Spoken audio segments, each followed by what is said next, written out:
وعلیکم السلام ورحمۃ اللہ وبرکاتہ۔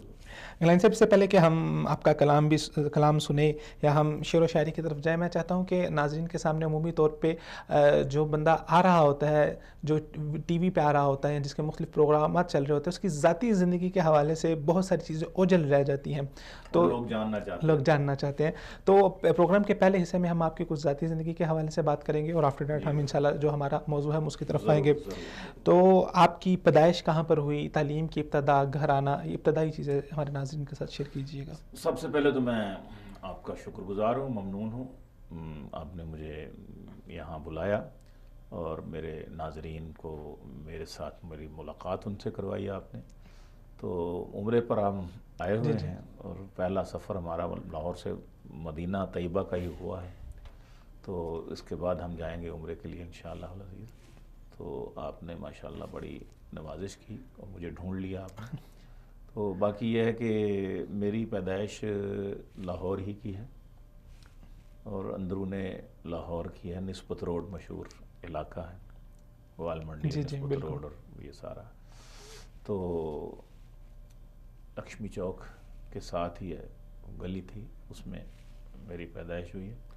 پاکستان کے بننے کے بعد، یعنی 47 میں پاکستان بنا اور میری 51 میں ہوئی۔ پھر والد صاحب شیخو پورہ چلے گئے تھے، چھوٹا شہر تھا، بہت لوگ وہاں پہ اچھے تھے جنہوں نے والد صاحب کو اکوموڈیٹ کیا، وہاں پہ بلایا اور پھر وہیں رکھ لیا، اور والد صاحب کو پسند بھی آ گیا وہ شہر، تو وہیں رہے۔ میری گریجویشن بھی وہیں کی ہوئی ہے۔ پھر میں نے ایم اے پنجابی کے لیے اورینٹل کالج کا انتخاب کیا تھا۔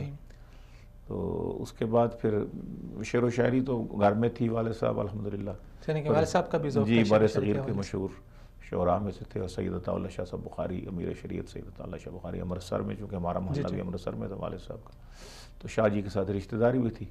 تو وہ امرتسر ویسے ہی گڑھ تھا علم و ادب کا، تو ان کو بڑی محافل وہاں ملتی رہیں اور مواقع ملتے رہے، تو پھر وہ ان کی شہرت جو تھی پارٹیشن سے پہلے ہندوستان میں ہو چکی تھی والد صاحب۔ پاکستان بننے کے بعد اس کا ان کو پریویلیج ملا، اور اس کا ان کو رعایت ملی، اور لوگوں نے ان کو پھر۔ اچھا، آپ کے والد صاحب کا شاعری کا جونرا تھا وہ کون سا تھا؟ شاعری کا وہ ان کا وہ سب سے پہلے تو انقلابی شاعری، ہندوستان انگریز کے خلاف اس وقت تحریک تھی، تو اس کے بعد انگریز کی مانوی اولاد کے خلاف پھر ان کا قلم جو تھا وہ چلتا رہا، ان کی زبان اور قلم دونوں نے ماشاءاللہ، اور پھر احراریوں کے ساتھ تعلق ہو گیا حضرت امیر شریعت کے ساتھ، تو اس لیے پھر وہ جو آزادی حریت کا جذبہ تھا وہ پروان چڑھتا رہا۔ والد صاحب کے کوئی ایک دو شعر اگر آپ پیش کریں۔ والد صاحب کے شعر تو مجھے کافی یاد ہیں، تو ان کا مشہور شعر ہے، مثلا دیکھ لیجئے گا کہ پیاسی زمیں ہے موسم باراں تو آئے گا، حبس اتنا بڑھ گیا ہے کہ طوفان تو آئے گا، کیا بات ہے، قاتل پھرے گا کوچہ و بازار میں اگر، لوگوں کو یاد خون شہیداں تو آئے گا، کیا بات ہے۔